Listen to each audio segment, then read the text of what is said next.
चलिए सीधे शुरू करते हैं आज की इस चर्चा को और चलते हैं 11वीं और 12वीं सदी के मध्य पूर्व में। ये इतिहास का वो दौर था जिसने पूरी दुनिया का नक्शा ही बदल कर रख दिया।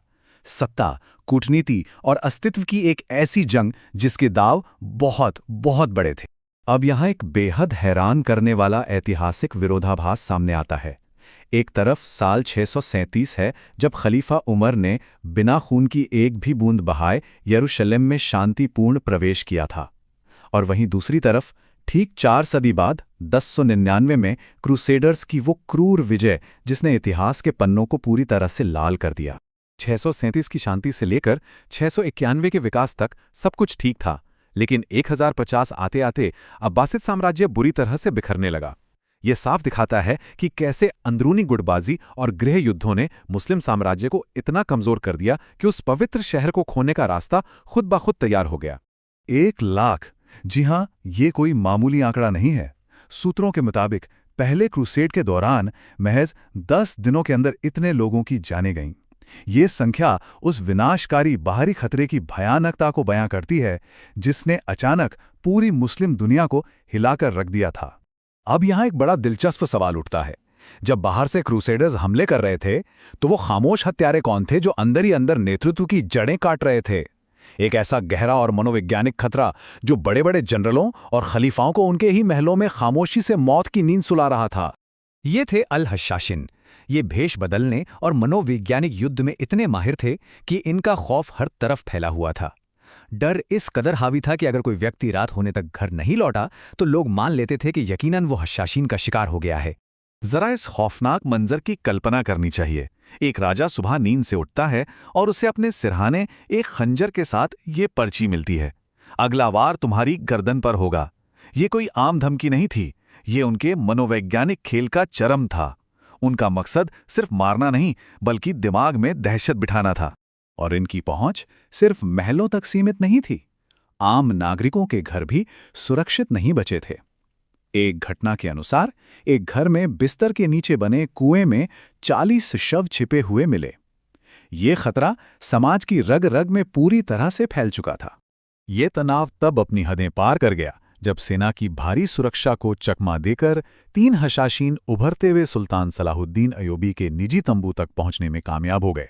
उनका तरीका बिल्कुल सदा हुआ था, सीधा सिर पर वार और आमने सामने की खूनी लड़ाई। लेकिन किस्मत ने यहां सुल्तान का साथ दिया। सलाहुद्दीन चमत्कारिक रूप से उस घातक प्रहार से बच गए, सिर्फ इसलिए क्योंकि उस वक्त उन्होंने अपना युद्ध का हेलमेट पहना हुआ था। हालांकि उस कड़े संघर्ष में उनके चेहरे पर एक घाव जरूर आया, लेकिन वो मौत को चकमा देने में सफल रहे। इस जानलेवा हमले के बाद सलाहुद्दीन शांत नहीं बैठने वाले थे। उन्होंने तुरंत एक जबरदस्त जवाबी कार्रवाई की। सुरक्षा व्यवस्था को सिरे से बदल दिया गया। सेना का रुख सीधे उन हथियारों के पहाड़ी किलों की ओर मोड़ दिया गया और हजारों सदस्यों को मौत के घाट उतार दिया गया। पर कमाल की बात देखिए, इतनी अपार शक्ति और कड़े प्रहारों के बावजूद सलाहुद्दीन इन हशाशीन को पूरी तरह से जड़ से खत्म नहीं कर पाए। इस खूंखार संगठन को दुनिया से हमेशा के लिए मिटाने के लिए बाद में चंगेज खां जैसी निर्ममता की जरूरत पड़ी। एकजुट मोर्चा, हत्तीन का रास्ता। अपनी जान महफूज करने के बाद सलाहुद्दीन ने अपना पूरा ध्यान बिखरे हुए गुटों को एक साथ लाने पर लगा दिया।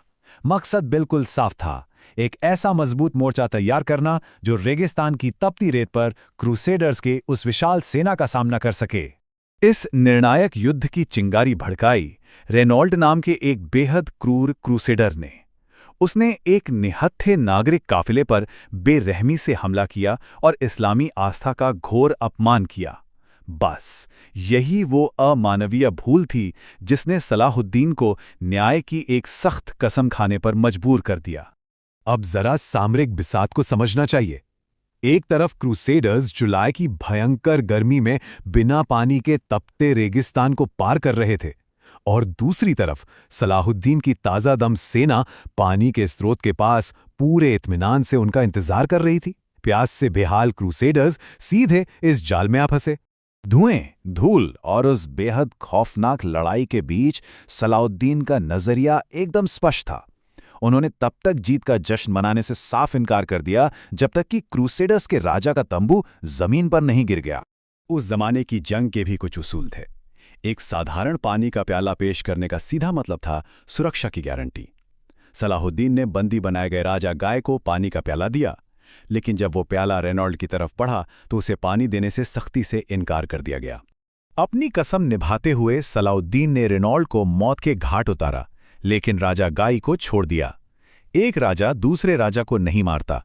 यह नियम मध्यकालीन युद्ध के शौर्य और उन सख्त शिष्टाचारों को दर्शाता है जिनका सलाहुद्दीन ने पूरी निष्ठा से पालन किया। अब यरूशलेम के ठीक सामने खड़े सलाहुद्दीन का सामना बेलियन से हुआ। बेलियन ने एक बहुत ही खतरनाक धमकी दी। अगर उसे सम्मानजनक शर्तें नहीं मिलीं तो वो शहर और उसके सभी पवित्र स्थलों को अपने ही हाथों से जलाकर राख कर देगा। और यहीं पर इतिहास का सबसे शानदार मोड़ आता है। 1199 के उस खूनी नरसंहार का बदला लेने के बजाय सलाहुद्दीन ने 1187 में अभूतपूर्व दया और क्षमादान की पेशकश की। उस भीषण हिंसा का जवाब उन्होंने बेमिसाल शांति और सुरक्षित निकास से दिया। बात सिर्फ कागजी माफी की नहीं थी। ऐतिहासिक सूत्र बताते हैं कि सलाहुद्दीन और उनके भाई ने आगे बढ़कर हजारों गरीब ईसाई बंदियों की आज़ादी के लिए अपना खुद का निजी सोना और खजाना तक लुटा दिया। ये एक वाकई असाधारण कदम था। अपनी कूटनीति और सहिष्णुता की मिसाल कायम करते हुए उन्होंने ये गारंटी दी कि भविष्य में ईसाई तीर्थयात्रियों के लिए यरूशलेम के दरवाजे हमेशा खुले रहेंगे। उन्होंने एक ऐसी विरासत गढ़ी जो धर्म से परे, इंसानियत पर आधारित थी। जब दुनिया के इस सबसे शक्तिशाली और प्रभावशाली व्यक्ति का निधन हुआ तो उनके पास कोई अकूत खजाना नहीं था। सिर्फ एक सोने का सिक्का और कुछ चांदी के सिक्के। अपना सब कुछ उन्होंने अपनी आवाम को दे दिया था और पीछे छोड़ी थी बस एक एकजुट मजबूत विरासत। 1187 में यरूशलेम की वापसी से लेकर अगले 700 सालों तक सलाहुद्दीन का बनाया वो एकजुट मोर्चा मजबूती से खड़ा रहा। ये सिलसिला तभी जाकर टूटा जब प्रथम विश्व युद्ध के वैश्विक भू-राजनीतिक बदलाव हुए और ऑटोमन साम्राज्य का पतन हुआ। तो इस चर्चा के अंत में एक बहुत ही अहम विचार सामने आता है। इतिहास की इस एकता और दया के सबक आज के हमारे इस खंडित और उलझे हुए भू-राजनीतिक परिदृश्य में कितने प्रासंगिक हैं? ये एक ऐसा सवाल है जो हमें इस कहानी से बहुत कुछ सीखने को मजबूर कर देता है।